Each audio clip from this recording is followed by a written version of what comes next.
Ayun. Tayo pong lahat ay tumayo at simulan po natin ang ating pananambahan sa hapon na to sa panalangin. Let's pray. Ama naming Diyos, na mapangayadala sa lahat, kayo pong siyang maitaas sa buong hapon na ito. Wala po kaming ibang pinupuri at sinasamba kundi kayo lamang. Kayo po ang mag-ingat sa mga kapatiran namin na papunta Palawang, na makarating po sila rito ng ligtas maayos. Sama-sama po kaming magbigay kaluwalhatian, Panginoon, sa inyong pangalan. Po kaming samot dalangin sa pangalan ni Jesus. Amen. Let's sing our welcome song, Ligaya ng Buhay. Tayo pong lahat ay umikot at makipagkamay, kamustahin ang mga kapatiran natin nasa loob ng ating eklesiya.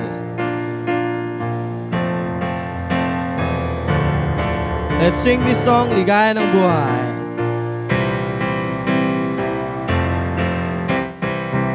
Ligaya ng buhay kung kilala mo si Kristo. Ligaya ng buhay kung siya'y manunubos mo. Papaguhin ang iyong buhay kung siya ay kakamtan. Ang maging kay Kristo ay tunay. Let's sing the chorus po.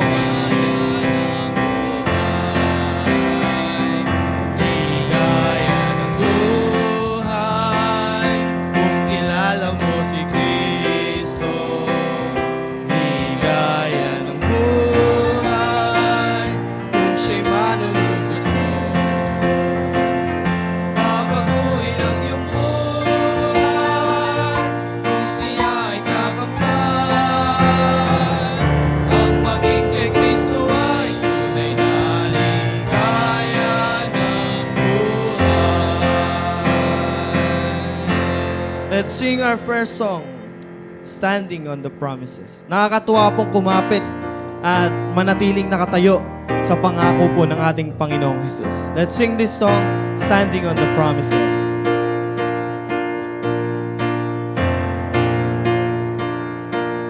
Simulan po natin sa first verse. Standing on the promises of Christ my King, through eternal ages let His praises ring. Glory in the highest I will shout and sing. Standing on the promises of God. Standing, standing, standing, standing on the promises of God my Savior. Standing, standing, I'm standing on the promises of God. Standing on the promises that cannot fail. When the howling storms of doubt and fear assail, by the living word of God I shall prevail. Standing on the promises of God. Standing, standing, standing on the promises of God my Savior. Standing, standing, I'm standing on the third verse po. Standing on the promises I shall not fall, listening every moment to the Spirit's call, resting in my Savior as well as my all in all. Standing on the promises of God. For the last time po. Standing, standing, I'm standing on the promises of God my Savior. Standing, stand. Let's repeat po the chorus once again. Standing, standing, standing, I'm standing on the promises of God my Savior. Standing, standing, I'm standing on the promises of God. Nauna. And our next song is He Lives. Nakakatuwa pong pangkapitan or kapitan ng pangako ng Panginoong Hesus dahil alam po natin na siya ay buhay at nananahan sa puso ng bawat isa. Diba nakakatuwa po na lagi po siyang nandyan yung biyaya niya para sa atin. Let's sing this song, He Lives.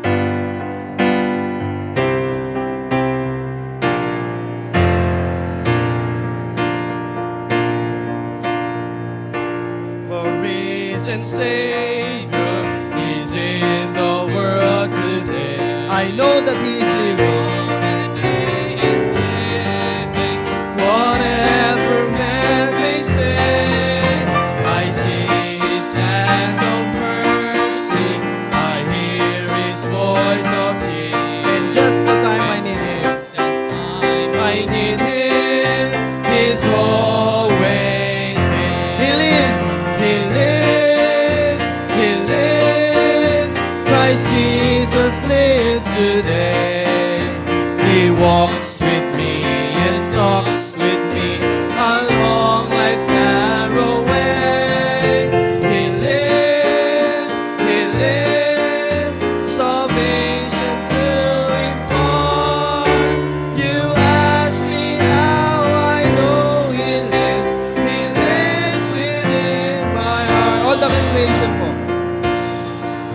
Jesus lives today.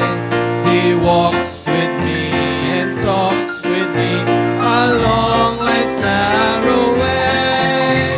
He lives,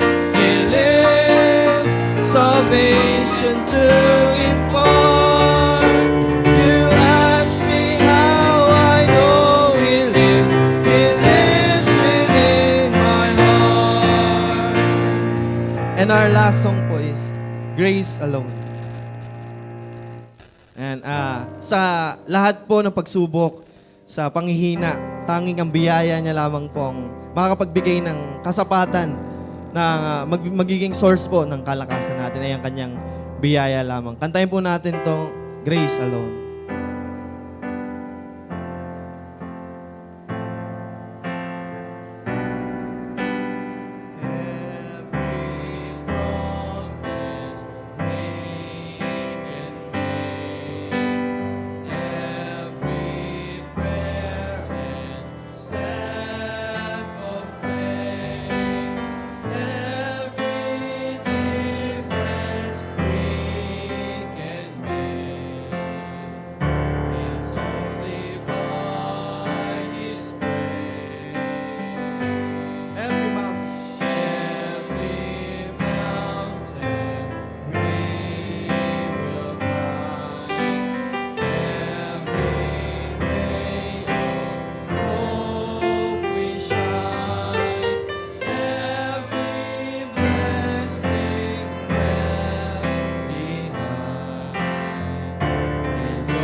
Let's repeat the chorus po.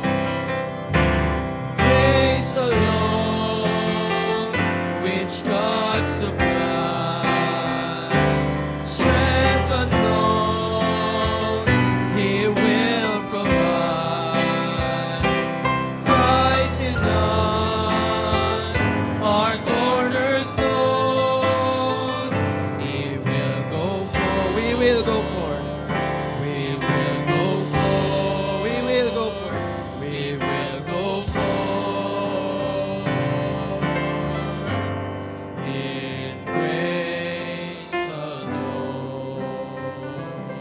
Let's pray po.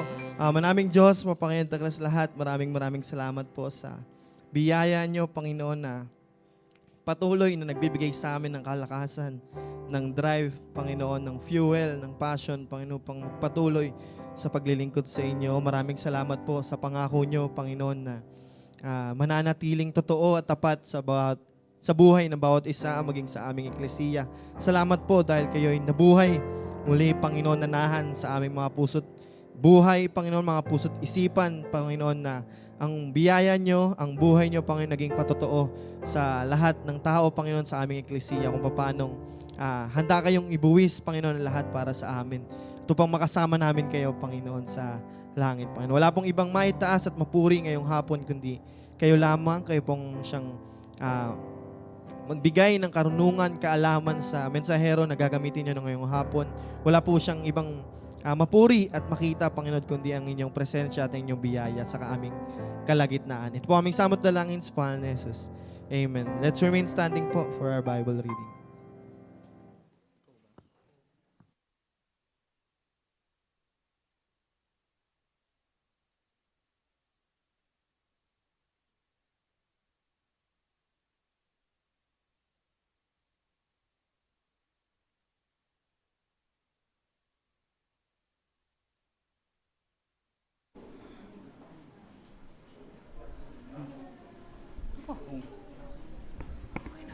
Good afternoon po sa ating lahat. Good afternoon. Please bring out your Bibles and we're going to recite our Pledge of Allegiance to the Bible. Let's begin. This is my Bible. It's a lamp unto my feet and a light unto my path. It tells me who I am, what I can become, and where I am going. It renews my mind, changes my heart, and refreshes my soul. It is my daily bread. By faith, I believe its promises, obey its commandments, and honor its principles in my life. With the Bible as my guide, I will walk by faith and not by sight. Let us open our Bibles in the book of Proverbs, chapter 24, verses 1 to 10. And we're going to read it alternatively. I'll go first, then the congregation. And for our last verse, we will recite it all together. Let's begin Proverbs chapter 24, verses 1 to 10. Be not thou envious against evil men, neither desire to be with them.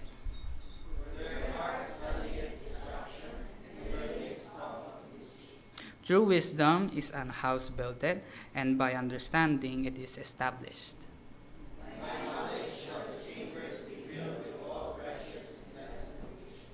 A wise man is strong, yea, a man of knowledge increaseth strength.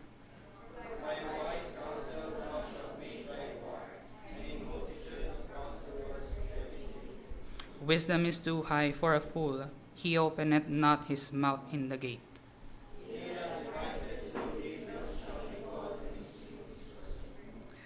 And though of foolish is sin, and the scorner is an abomination to man. And there's a let us pray. Dear Heavenly Father, thank you for this afternoon, Lord. Thank you for the people who are here today as we gather again in our church building to give praise and worship to you all, Lord. And as we have read your word, Lord, may you prepare our hearts and minds in the midst of the preaching of your word and in your truth, Lord. And for our fellow members who are currently on their way, Lord, may you grant them safe passage to our church building. All we ask and pray in Christ's most precious name. Amen. You may now be seated.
This reminded me that even in times of struggle, God was always there with me. These ministries have not only allowed me to serve, but also helped me grow in my faith with humility, taught me discipline, and reminded me every talent I should have should be used for the glory of God and not for myself.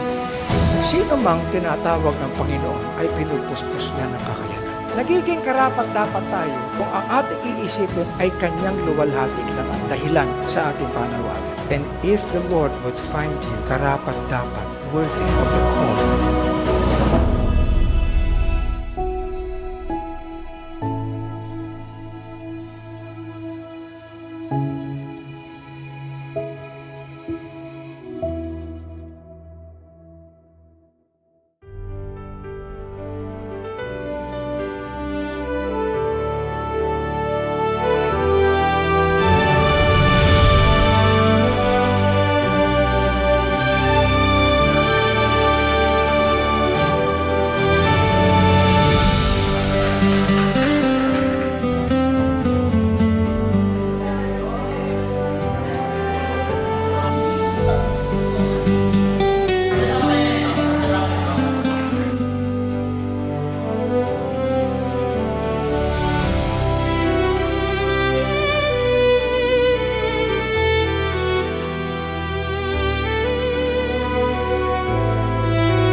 Dakilang Ama, salamat po muli.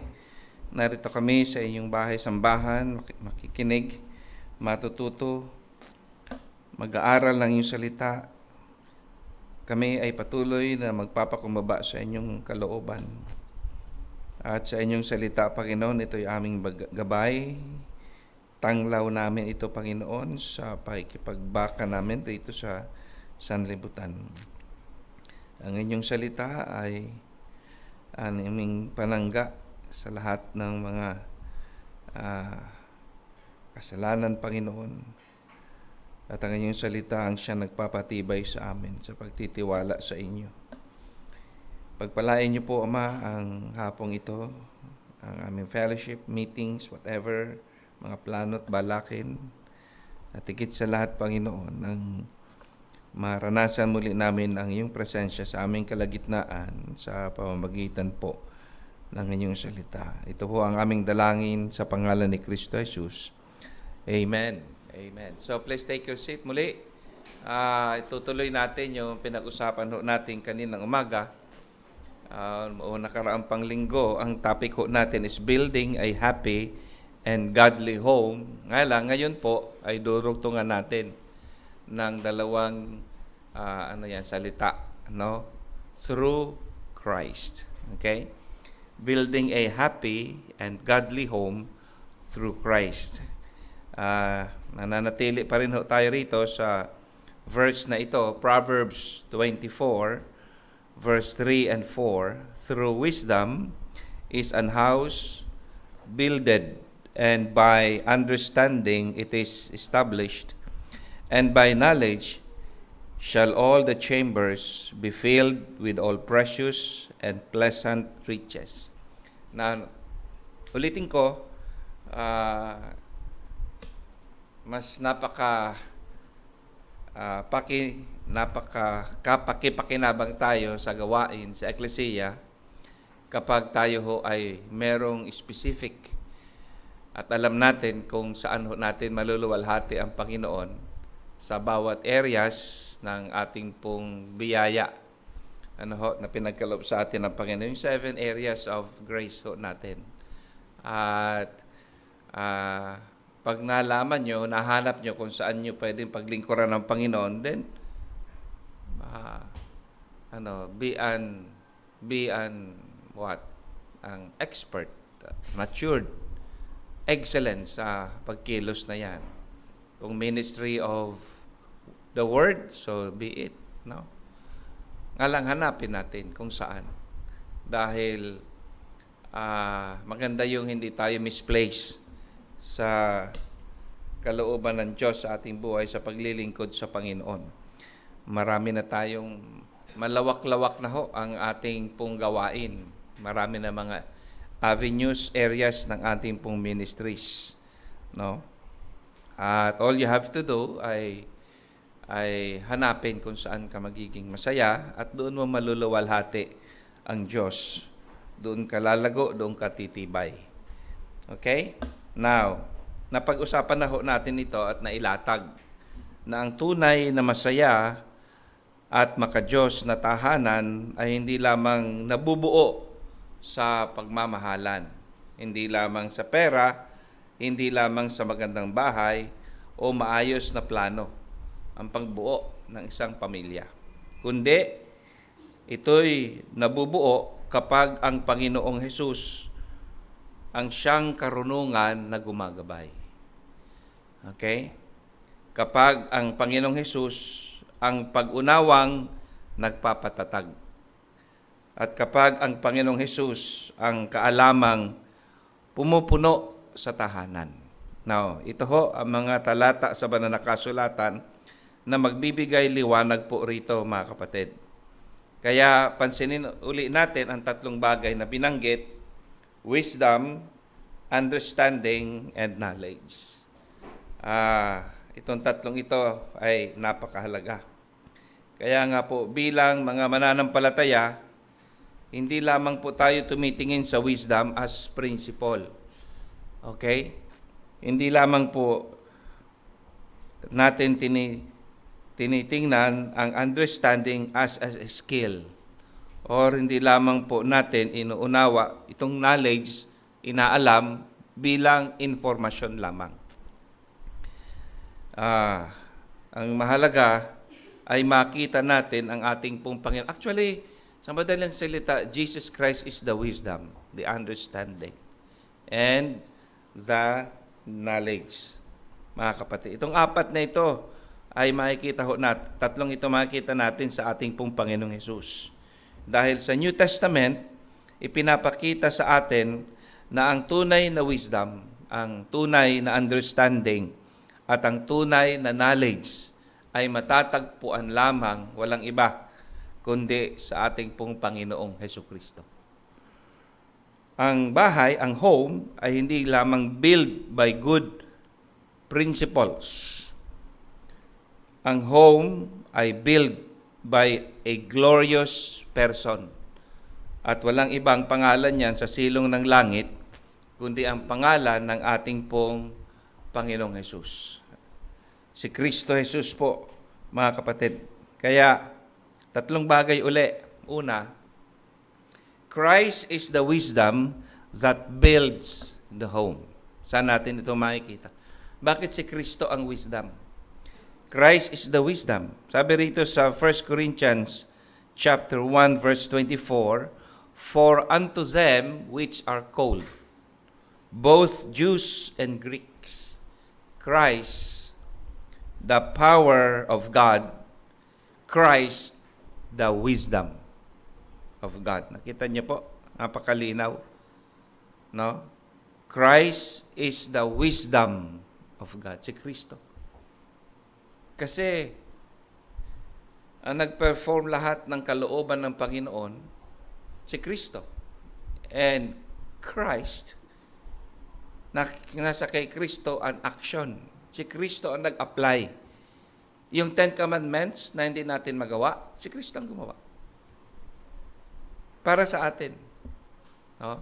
Na hindi naman talaga natin matutupad. Ano man na, baliktarin man mundo natin, hindi natin kayang tuparin ang 10 Commandments. Pero tinupad po yan ni Kristo para sa atin. Hindi natin kaya.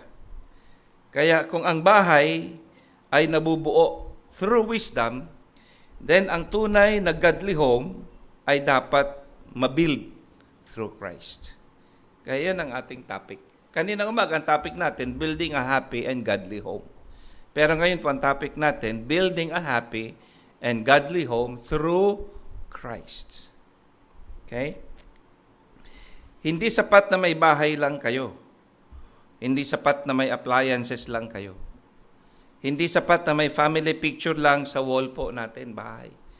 Hindi sapat na may magandang sofa sa bahay natin.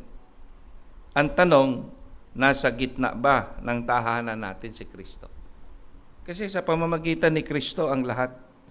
Okay, una, letter A home is built on Christ has the right foundation. Anong sabi sa 1 Corinthians chapter 1 verse 30? Ang tunay na pundasyon talaga ang ating pong Panginoong Hesus. Kaya dapat siya ang lumitaw sa ating bahay na itinatayo. Si Kristo ang tamang pundasyon. Sabi rito, "But of Him are ye in Christ Jesus, who of God is made unto us wisdom." Okay?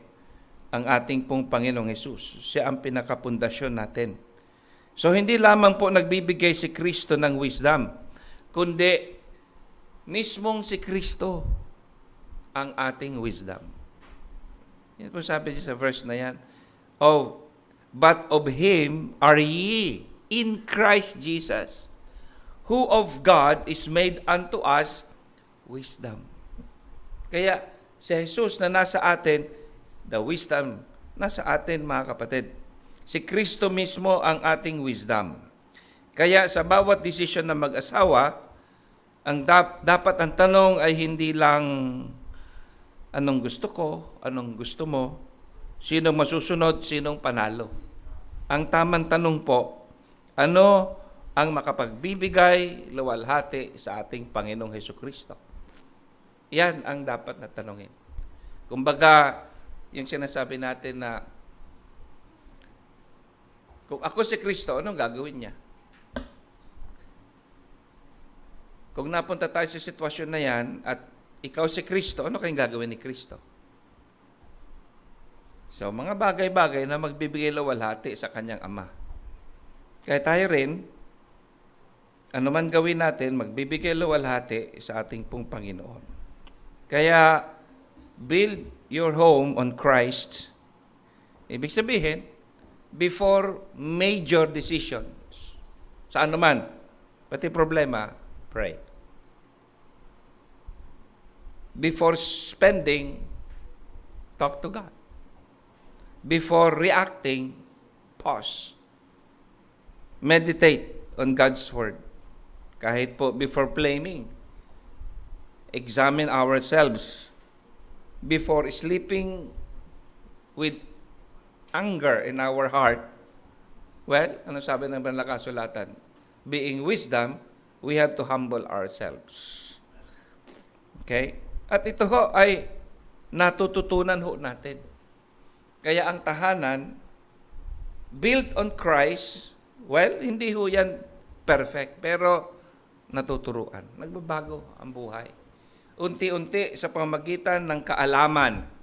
Una, kaalaman ng salita ng Diyos.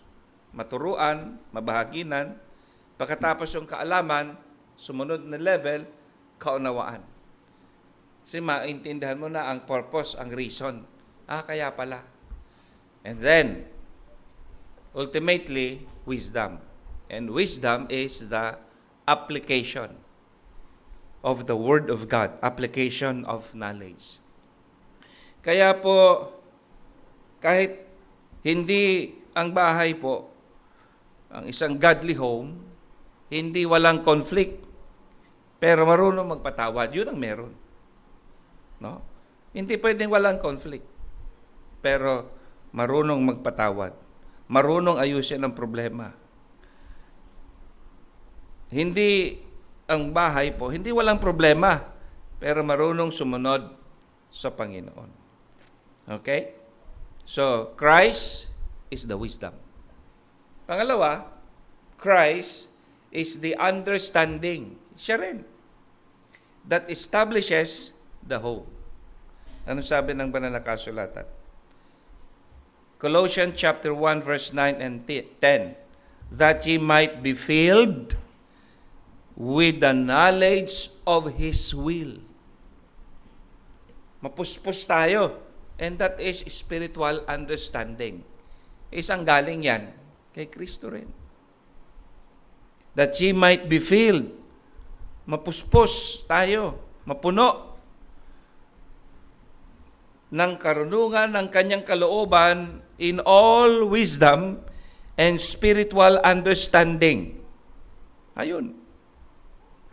In all wisdom and spiritual understanding, that ye might walk worthy of the Lord unto all pleasing. Sa Panginoon pa rin. Kasi yung spiritual understanding, galing din ho sa Kanya. Okay? It is a relationship, this is our relationship with Christ, fellowshipping with Him as a person. Ang tunay na understanding ay hindi lang emotional awareness. Ito ay spiritual understanding, pagkaunawa. Ibig sabihin, natututo tayong makita ang marriage, ang family life, ayon sa kalooban ng Diyos. Okay? Pero hindi ito bigla. Unti-unti. Magkakamali tayo. Pero matututo tayong ayusin ang ating sarili. Magkakasala tayo, magkakaroon tayo ng paghingi ng ating pong kapatawaran sa Panginoon. Kaya kapag may spiritual understanding, ang husband, sasabihin niya, ito na, wisdom and understanding. Hindi ako pwede maging harsh sa asawa ko. O maging sa aking mga anak because Christ loves me with grace. Kapag may spiritual understanding, ang wife, ang sasabihin niya, hindi ako pwede mag-alaga ng bitterness because Christ has forgiven me. Because wisdom is forgiveness. In order for wisdom to be applied sa atin, na maging wisdom, matuto tayo magpatawad kahit mahirap. Kapag may spiritual understanding ang parents, sasabihin nila sa kanilang mga anak, hindi lang grades, hindi lang talent, hindi lang success ang goal namin sa mga anak, kundi Christ-likeness ang goal. And that's better than grades. Pagiging katulad ni Kristo Jesus. Kaya napakaganda ito'y simulan habang maliliit pa mga bata, habang nasa poder pa natin ang ating pong mga anak. Kasi dyan niya, di ba sabi, train up a child in the way that he should go. And when he is old, he will not depart from it. Okay? Now, Christ opens our understanding. Siya rin eh. Ano sabi sa Luke chapter 24, verse 25? Then opened He their understanding. Sino nagpapaunawa? Sino nagbubukas ng ating kaunawaan? Siya. Kahit po sa banal na kasulatan. That they might understand the scriptures. Siya rin, mga kapatid. Okay. Kailangan natin si Kristo para buksan ang ating understanding. Kasi minsan, alam natin po ang verse, pero hindi natin ina-apply. Minsan nga, nagtatawanan na eh. Ang dami ko ng knowledge. Ang dami ko ng understanding. Punong-puno na ako ng knowledge. Punong-puno na ng understanding. Kulang na kulang ang wisdom. Kaya, marami na tayong alam sa verse. Pero hindi natin ina-apply. So, alam ng husband, love your wife, pero minsan harsh pa rin. Hindi madali. Pero unti-unting pinabibigyan sa atin ng kaliwanagan. Basta i-desire natin na magkaroon tayo ng goal, a happy and godly family. Desire mo yan eh. Since it is our desire, ibibigay yan sa atin ng ating pong Panginoon. Kaya minsan, di naman kaagad-agad, no? Alam natin. Ito, love your wife, pero minsan, bibigyan tayo ng kaalaman, kaunawaan, na harsh pa rin pala ako sa aking may bahay. Alam ng wife na respect your husband, pero minsan, nakikriticize pa rin natin. Unti-unti. Natututo tayo. Nagkakamali. Pero inaayos tayo ng ating pong Panginoon. Alam ng children, alam niyo to, di ba? Sa ulo niyo, Ephesians 6:1. Obey your parents in the Lord. Pero minsan, selective hearing. Kapag tinawag para kumain, mabilis makarinig. Pag inutusan, maghugas ang pinggan, biglang bumabagsak ang signal. Okay? Ganon, di ba? Minsan-minsan, hindi perfect mga anak natin, pero natututo. Lalo na pag malalaki ng mga anak natin, kilala na tayo. Alam ng parents, provoke not your children to wrath. Pero minsan nandun pa rin yung tono na parang laging galit. Alam niyo sa bahay, no, hindi nawawala yung tanong na, paano pa ako magiging mabuting ama? Paano pa ako magiging mabuting ina? Yan ang tanong na yan. Personal na tinatanong. O yung mga anak naman, paano naman sila maging mabuting panganay, maging mabuting kuya, maging mabuting si bunso? Yung mas maganda, meron magandang pag-uusap. Okay? Kaya, ang panalangin natin, Panginoon, buksan niyo po ang aming understanding. Kasi siya nagbubukas ng understanding. Hindi natin ito pwedeng pilitin sa Kanya. Kailangan ito ng panalangin at pagpapakumbaba natin. Hindi lang open house ang kailangan ng pamilya. Hindi lamang po open kitchen. Hindi lamang po open wifi. No? Kailangan natin ng open hearts and open understanding. Letter C, Christ knits the family together in love. Siya pa din. No? Colossians chapter 2, verse 2 and 3. That their hearts might be comforted, being knit together in love. Okay? And unto all riches of the full assurance of understanding of Christ, in whom are hid all the treasures of wisdom and knowledge. Ang ganda ng praise, being knitted or being knit together in love. Anong ibig sabihin ng knit? Parang tinahi. Pinagdurugtong, pinagbubuklod, pinagsasama-sama. Ito, knitted, oh. Knitted together. Ang galing. So, ganito dapat ang tahanan. Hindi lang magkakasama-sama sa iisang bubong, kundi magkakadugtong ang puso't isipan, damdamin. Okay? Hindi lamang magkakasama sa isang bubong. May mga pamilya nga nasa isang bahay pero kanya-kanya ang mundo. Ano ibig ko sabihin? Si daddy nasa cellphone. Si mami pagod at tahimik.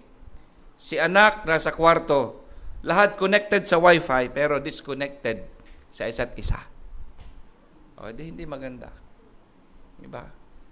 Pero papaano yan maninit together? Tumatatahi kay Kristo. Kung lahat tayo magpapasakop sa ating pong Panginoon. Online lahat, pero emotionally offline. Pero kapag si Kristo ang nasa gitna, ano sabi niya? He knits the family together in love. Ano nga sabi ng Panginoon sa kanyang verse? Yan, that their hearts might be comforted, being knit together in love. Automatic ba to? Hindi. Aaralin ninyo isa't isa. Ang unang gagawa niyan, ang mag-initiate ang tatay. Aralin niya si nanay. Tapos si tatay, aralin niya si panganay, aralin niya si anak, aralin niya si bunso. Aralin talaga. Pag pinag-aralan, obserbahan mo. Okay? Obserbahan mo ang kanyang pag preschool. Obserbahan mo nung siya grade school. Obserbahan mo nung grade 1 siya, grade 2 siya, grade 3 siya, grade 4. Kung hindi sa observation, di ko alam na sira ang mata ni Isjun eh. Okay? Nalaman na lang namin yan. Kasi minsan, may mga quiz sila, si Nicole din, may mga exam sila, tama naman ito, ba't mali? Tama naman sagot niya, ba't mali? Yung pala malabo mata. Si Nicole, ano yan, dyslexic, baliktad. Kaya nung nalaman namin na baliktad siya, natuklasan ko yung baliktad, nung sinulat niya ang kanyang buong pangalan, nandun pa nga sa akin. Sinulat niya ang buong pangalan niya. Nicole Frances S. Santos Dait. Nung sinulat niya, sabi ko, ba't itong sulat na ito? Ba't baliktad ito? Nicole. Tapos nung tinapat ko sa salamin, wow, eksakto. Tama. Nung sinulat niya, baliktad. Hindi ko alam yung word na yan dati. Dyslexia. Dyslectic pala siya. Dyslexia. Baliktad. Kaya hanggang ngayon, ganun din ako minsan eh. Yung kaliwa, nagiging kanan ko. Liko ka sa kaliwa, ay ibig sabihin kanan. Baliktad. So, paano na natuklasan yan? Observation. Okay? Kaya, nung nalaman namin na ganun si Nicole, tama naman sagot niya. Nga lang, pag sinulat niya yung 6, baliktad. So, mali yan. Kasi mali sa mata eh. Nung nalaman namin na ganun siya, tinignan ko pa sa dictionary, ibig sabihin nun eh. Kasi hindi ko alam ang word na yun. Doon na namin sinabi sa teacher, ang anak ko dyslectic. Okay? Kaya nung nalaman ng dyslectic, yung ganun pala siya, ayun. So, naayos. Si Isjun naman, sabi ko, bakit ito? Pinagagalitan ko. Lapit mo sa TV, layo-layo ka. Nanonood ng TV yan, nandyan, sa harapan. Siyempre, magagalit ka bilang tatay, di ba? Masisira mata eh. Kaya pala nandun sa gitna, sira na ang mata. Okay? Kaya sa school, bagsak sa exam. Hindi niya rin alam. Basta hindi niya mabasa. Yung pala hindi niya mabasa. Okay, nung nagsalamin kami dyan, bata pa yan, naku, kakapal ng salamin. Ayun, nung linagyan ng salamin, tumalino. Kay salamin lang pala ang nagpapabobo sa kanya eh. So, ganun. Paano malalaman yan? Observe. Obserbahan mo ang anak mo. Okay? Keen observation. No? Now, last, number 3. Christ is the knowledge. Siya rin, no? Christ is the wisdom. Christ is the understanding. Christ is the knowledge that fills the home. Proverbs 24 verse 4. By knowledge shall the chambers be filled with all precious and pleasant riches. So, ang bahay, may chambers, may rooms. Sabi ng Bible, by knowledge, these chambers are filled with precious and pleasant riches. Paano? So, pero ano ang pinaka-importanting knowledge? That fills precious and pleasant riches. Ano ang pinaka-importanting knowledge? Sabi sa Colossians 3:23, in whom are hid all the treasures and wisdom and knowledge. So, hindi pala tanong ano.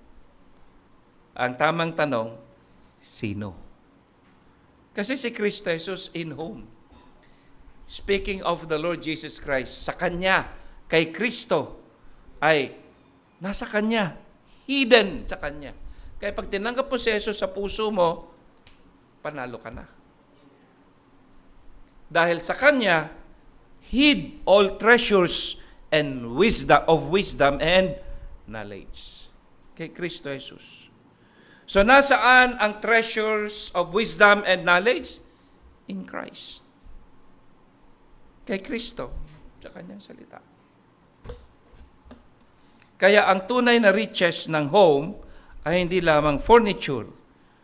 Ang tunay na yaman sa bahay ay hindi lamang appliances, hindi lamang gadgets, o hindi lamang po pera. Dahil ang tunay na kayamanan sa bahay, matatagpuan lamang kay Kristo. The home must be filled with the Word of Christ. Opo. Ano sabi? Colossians 3:16. Let the Word of Christ dwell in you richly in all wisdom. Minamaliit natin ang banal na kasulatan, ang preaching, ang pakikinig ng salita ng Diyos. Pero nandoon po ang tunay na karunungan. Hindi lang dapat may Bible sa bahay, kundi dapat may Word of Christ dwelling richly. Okay?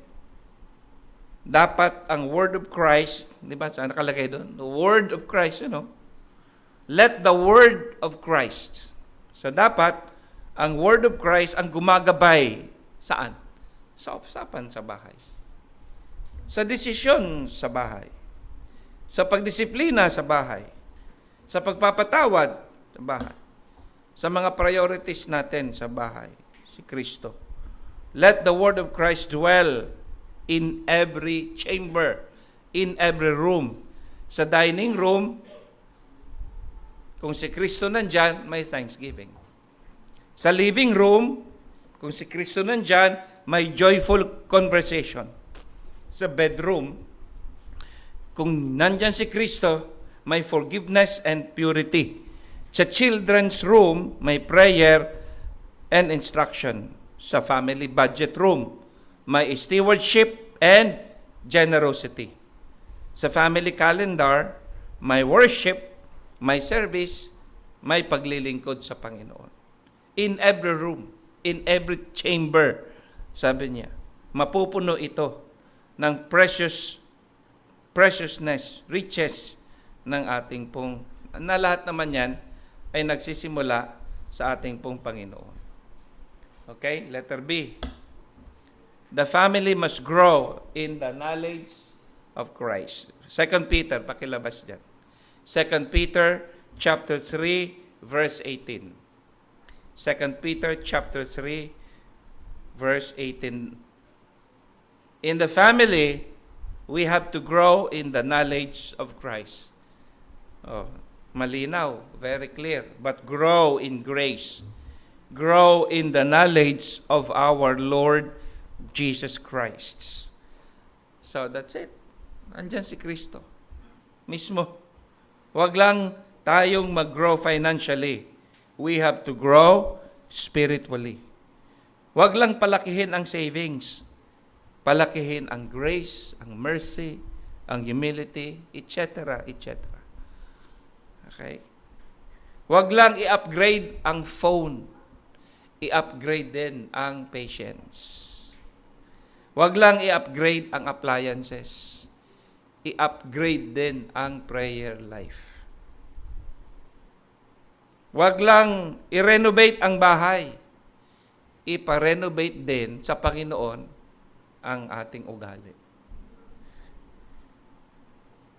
Kasi minsan, ang sala natin bagong pintura. Maganda. Pero yung salita ng bawat isa, luma pa rin.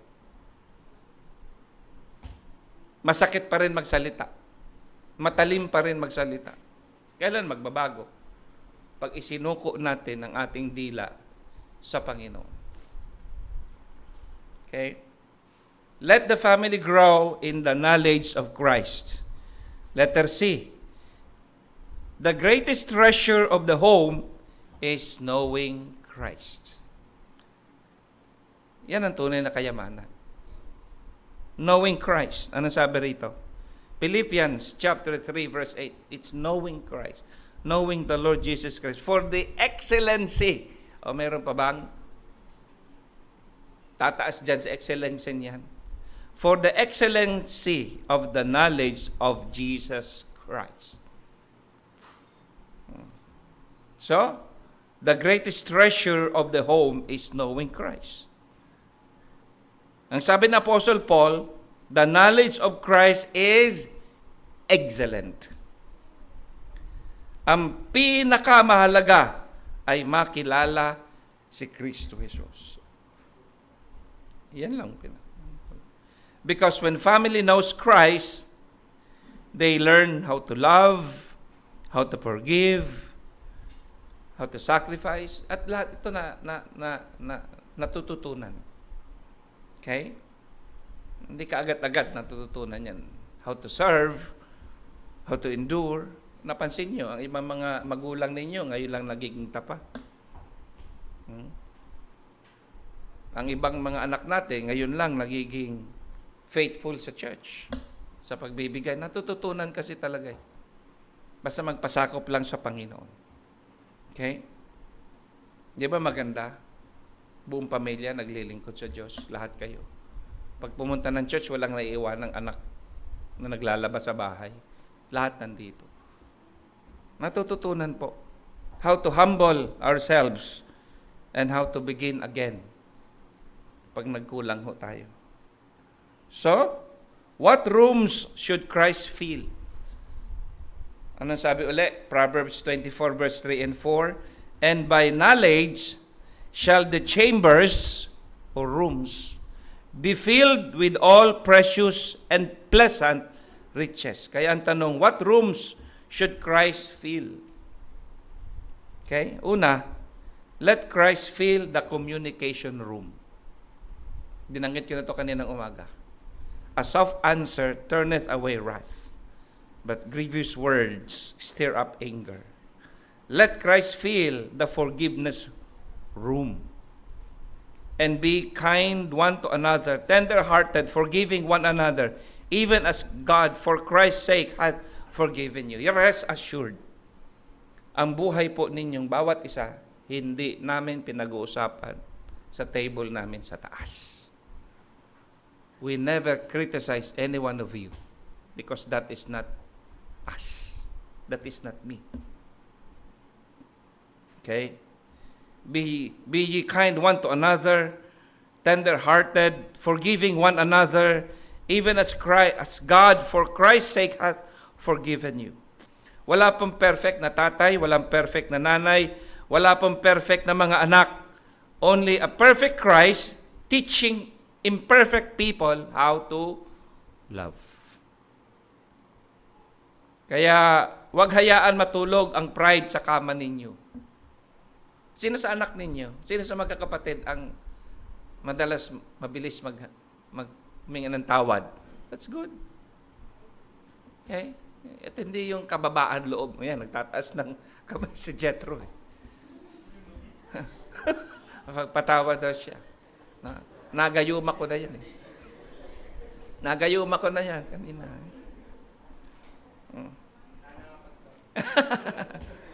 Okay, mamaya ulit. Susunod ulit ha, Jethro. Susunod ulit, manunod tayo sa taas ha. Manunod kami ng Pinocchio eh. Alam nyo, kapag ang bata, napalapit mo ang loob, magaling ka. Ulitin ko, pag ang bata, napalapit mo ang loob, magaling ka. Kaya maingat tayo, wag kang magsabi sa bata na negatibo. Grievous words. Wag. Kahit anong kulit ng bata, pag sinabi mong, ay, mabait yan eh. Kahit anong kulit niyan, do not say negative words against them. Bakit? Ano sabi ng banal na kasulatan? Words have power. Words can kill. Ano nga sabi ng Tatay Abante? The tongue is 3 inches length, 2 inches wide, but it can kill a person a mile away. Yan, natutunan ko kay Tatay Abante. Kapag mali, yan, huwag hayaan matulog ang pride. Salamat po. Ano ba ito? Buko? Paray ko yung buko ko to eh. Tubig. Huwag hayaan matulog ang pride sa kama. Pag mali, mag-sorry. Nandyan si Kristo sa gitna niya. Pag nasaktan, makipag-usap. Ibig sabihin, nandyan si Kristo. Living richly. Pag pinatawad, huwag gawing weapon of old issue. Okay? Hindi forgiveness ang pinatawad na kita, pero tandaan mo, noong 2021. Wala na mga kapatid. I-archive na yon, huwag nang i-restore ang file. So, number 3, let Christ fill the parenting room. Ngayon nga, namimiss ko sa mga anak ko, yung sama-sama kami manalangin eh. Pero hindi na eh. Si Isjon, tulog maghapon. Si Daniel, gising naman, pero alaganin na oras. Si Nicole, wala. Mahirap na. Pero, kung nasimulan natin yung tama, yan, mananatili yan sa kanilang buhay. Okay? Parenting room. And ye fathers, provoke not your children to wrath, but bring them up in the nurture and admonition of the Lord. Okay? Let Christ fill the joy room. Proverbs 17:22.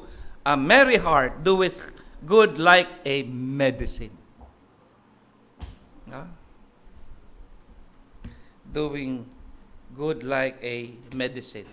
Yung batang nakapatay, yung dalawa na nagbaril, kulang yon ng communication, kulang ng pag-ibig, tutok sa computer. Alam mo pa nagtutok ka? Pag ang anak niyo ho, tutok sa computer, wala nang communication sa inyo, wala nang,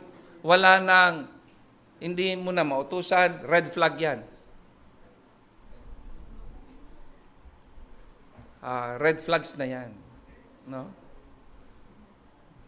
Maging alerto ka na yan, mga kapatid. Huwag mong hayaan yan.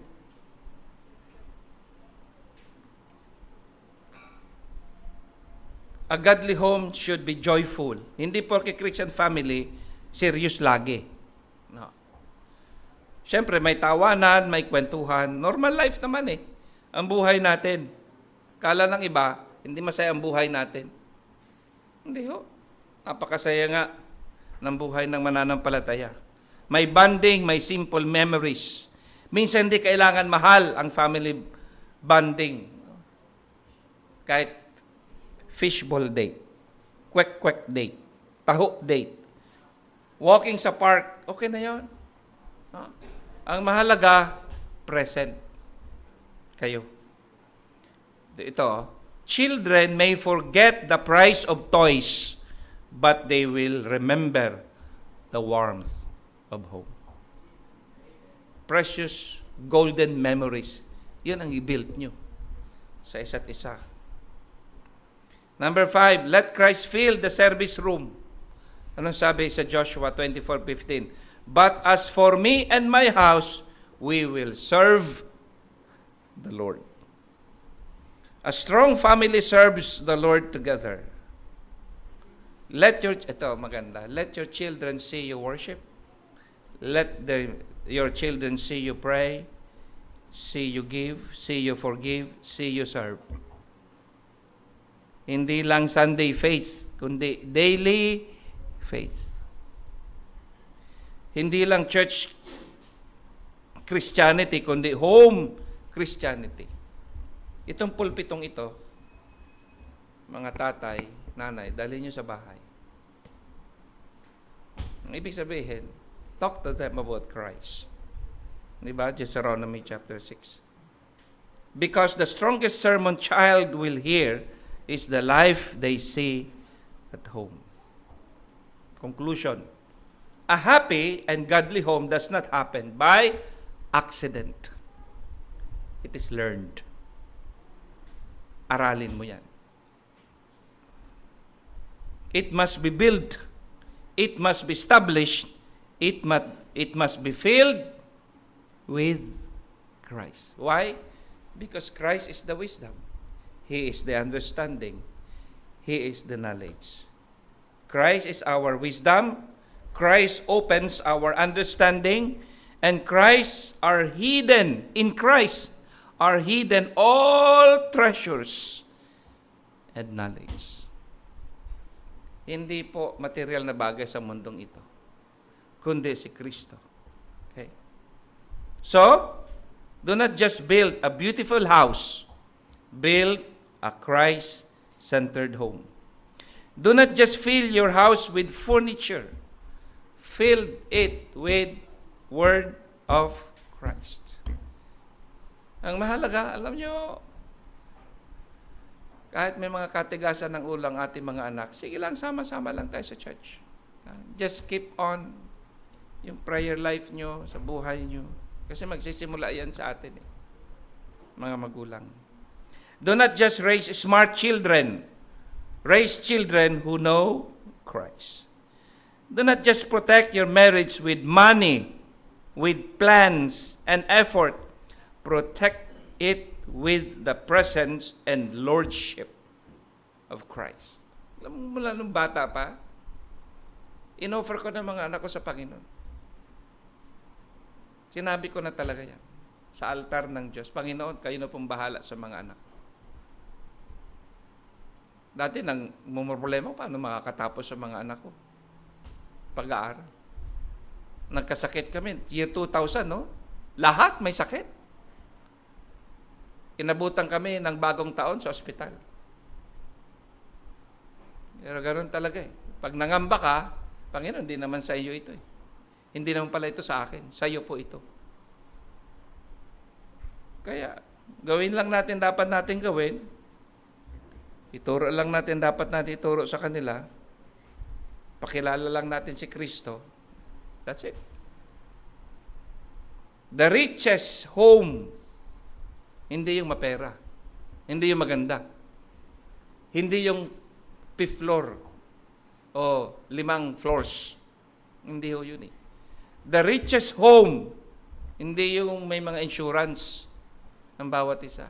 The richest home is the one where Christ is honored.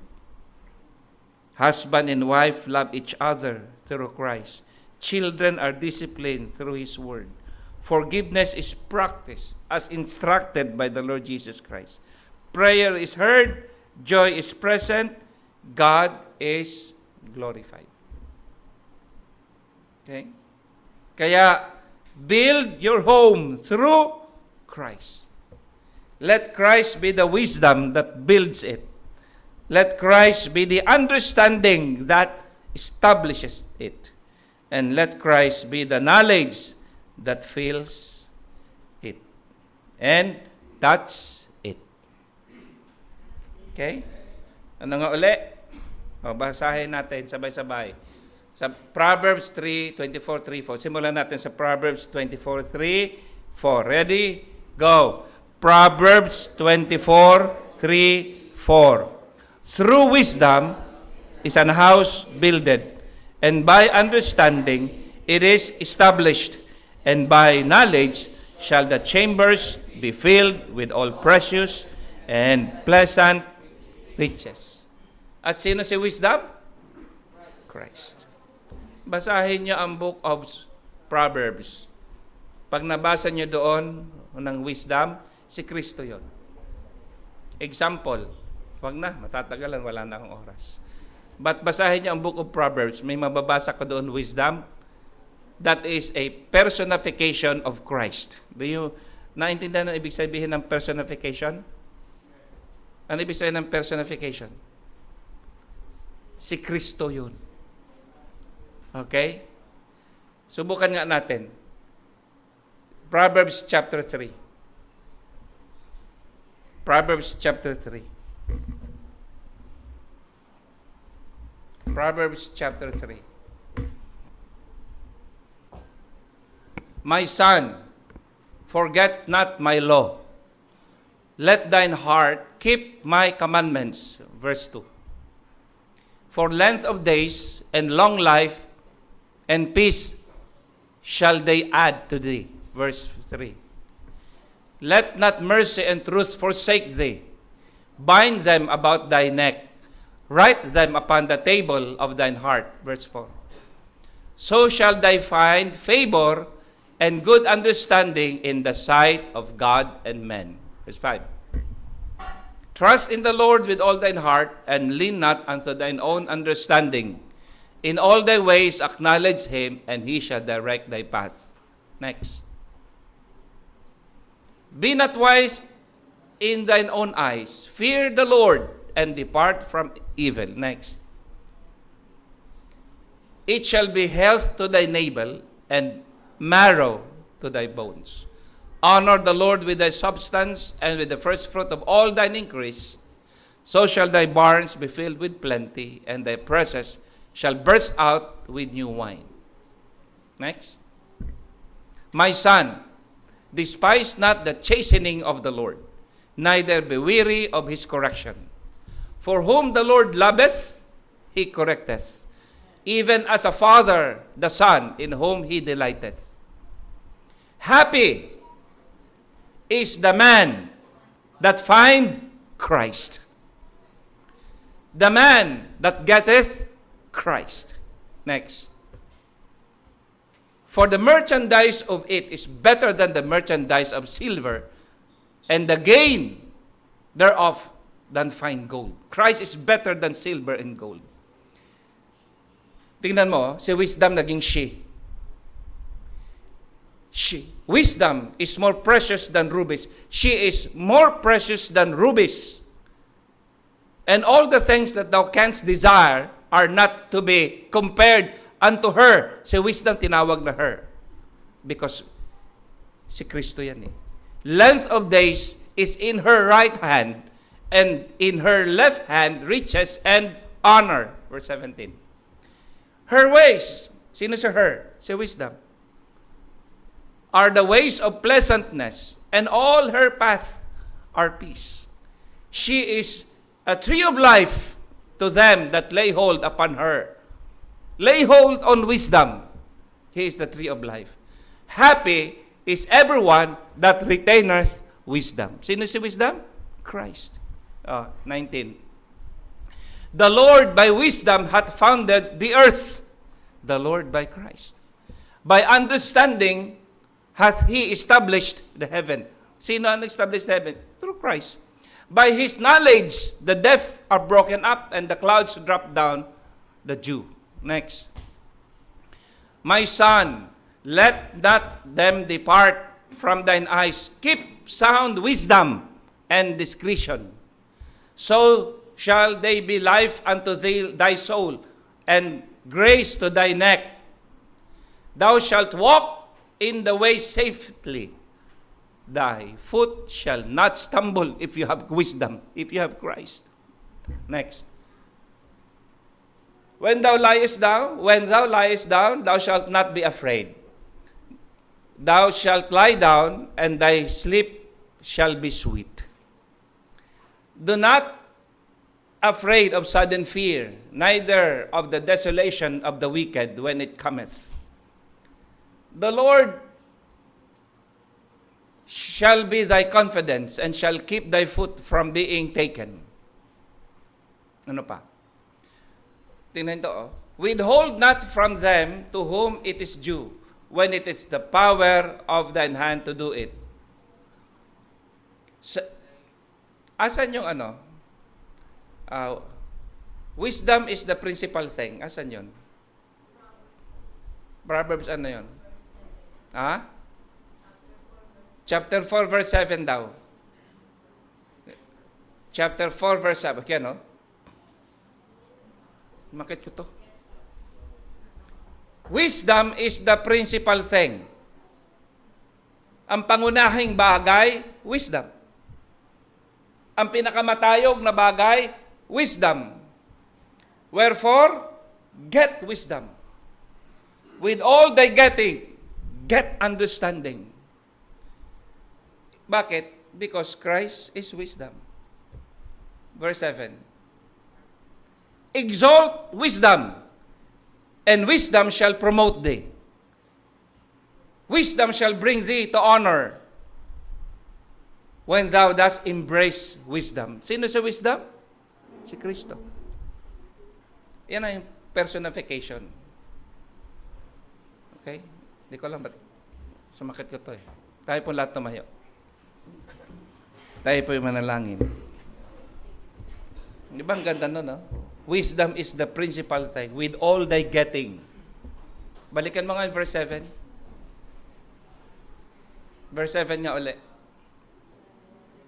Pinakamatayog sa wisdom. With all thy getting. Ibig sabihin, anumang paraan. Mahal si wisdom eh. Bayaran mo si wisdom. Kahit sa eskwelahan. Yung wisdom, binabayaran. Pero sabi diyan, with all thy getting. Ano ibig sabihin with all thy getting? Sa lahat ng klaseng kaparaanan. Get wisdom. Heavenly Father, we thank you, Lord, for teaching us that wisdom, understanding, and knowledge is Christ Himself, whom all things are hid in Him. And if we have Christ in our hearts, we have everything better than silver and gold and all the possession of this world. Because Christ, if we have Christ, we have everything. Pagpalain niyo po, Panginoon, ang mensaheng ito, buong maghapon na ito, O Diyos. Pagpalain niyo ang aming pagkakaloob sa inyong kapurihan. Sa pangalan ni Kristo Jesus. Amen. Okay?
Lobo. Yun. Ayun po, tayo pong lahat ay tumayo para sa ating panalangin. Let's pray. Ama naming Diyos, mapangita ka sa lahat. Maraming salamat po sa mensahe na aming napakinggan, Panginoon. Tuloy nga pong dakila ang inyong sakripisyo, Panginoon, paalala, Panginoon, at patotoo, Panginoon, sa buhay ng bawat isa, that first and foremost, Panginoon, that we should seek you, Panginoon, to know you deeper, Panginoon, at nawa, Panginoon, na mas makilala namin kayong lubusan sa aming buhay bilang sa mananampalataya. Wala pong ibang maitaas at mapuri sa aming mga buhay, kundi kayo lamang. Kayo pong siyang makita ng mga ibang tao sa aming bawat pagkilos, sa aming mga salitang binibitawan, maging sa gamit namin, Panginoon, sa aming mga talento, maging sa buhay na inyong pinagkaloob. Kayo pong siyang patuloy na maitaas, wala pong ibang naluwalhati at pinibigyan namin ng pasasalamat at papuri kundi ang inyong pangalan. Kayo pong siyang mag-ingat sa aming pag-uwi, wala pong ibang maitaas kundi kayo lamang. Ipamagsamot na lang sa pangalan ni Jesus. Amen. Magkamayan po tayo.